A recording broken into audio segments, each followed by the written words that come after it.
This is the Fox 5 News at 5.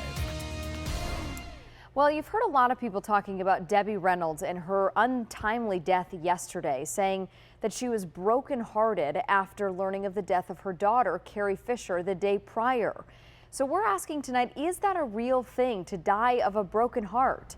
Dr. Richard Chaffoo is breaking it down for us. He joins us live in the studio. Dr. Chaffoo, thanks for being here. Good to be here, Jen. So yesterday we had you on our show, and I asked this question because she originally went to the hospital with signs of a stroke and trouble breathing, but she was planning her daughter's funeral when this happened. Talk to me about the likelihood of having a broken heart and this playing a role into what happened. Well, Jen, you know, that's something that cardiologists and researchers have found, that there is a direct association between a stressful life event like the loss of a loved one and the release of stress hormones or catecholamines that actually can cause significant cardiac immediate damage without even a history of cardiac disease. In fact, it's something, as you said, called broken heart syndrome, or the medical term is stress-induced cardiomyopathy. And so what happens in that situation, whenever there's a really stressful life event, there's a surge or release of stress hormones, and that goes directly to the heart. And what can happen in these situations, Jen, is there is a sudden dilation of a part of the heart pump muscle in the left lower ventricle, which is that part of the chamber of the heart that pumps blood out to the brain and the other vital organs.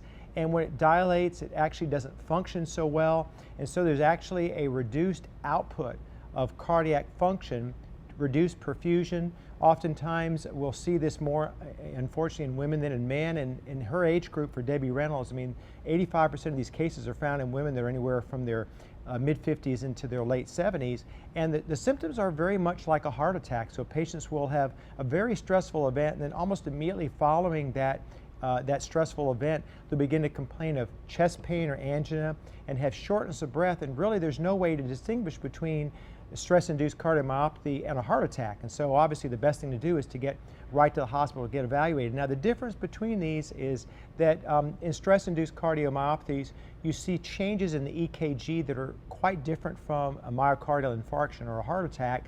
Your blood enzymes may be very normal, but either an MRI scan of the heart or an ultrasound will show enlargement of the left ventricle. Now, in that kind of situation, if it's a really significant enlargement of the heart and there's a lot of muscle dysfunction, you can go into what's called cardiogenic shock, which is where basically the heart stops pumping effectively, and if not treated very urgently, someone can die. Now, the other thing about this stress-induced cardiomyopathy is if it occurs in the face of underlying heart disease, then it can be much more serious. And certainly in elderly people, we know that overall heart function is diminished by many factors. Could be atherosclerosis, you know, hypertension, diabetes.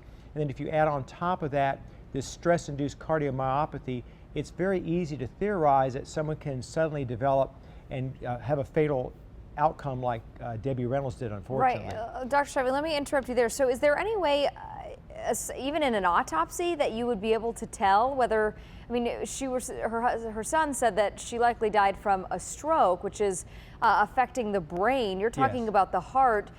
Will an autopsy be able to tell if she died of the broken heart syndrome? Well, that's a great point, Jan. Actually, an autopsy is critical because in an autopsy, as you know, we're not just looking at individual organs, but we're looking also at various chemical tests, blood tests, and we can make a determination of, was it, say, a stroke? We'd see if it was a stroke. It'd be more likely there'd be obviously an injury in the brain. There may be occlusion of one of the vessels or a bleed in the brain. If it's more cardiac in origin, whether it was a hardening of the arteries, a sudden myocardial infarction, or for example, in the stress-induced cardiomyopathy, you'll actually see a dilation of that ventricle, and that would be present at autopsy. This stress-induced cardiomyopathy can occur in people that are relatively healthy, and oftentimes it doesn't recur, and there's no permanent heart damage. But early on, if you do an echocardiogram on a patient or an MRI scan, very early during their presentation, you will clearly see a change in not only the function of the heart, how it moves, but also the size of the chamber, especially that left ventricle. Well, it certainly could be coincidental that Carrie and Debbie died within 24 hours of each other, though many people thinking that is probably not the case, and only those who have lost a child can understand the pain that she was going through. Dr. Chaffoo, thanks for some medical insight. We appreciate it. You bet, Jen.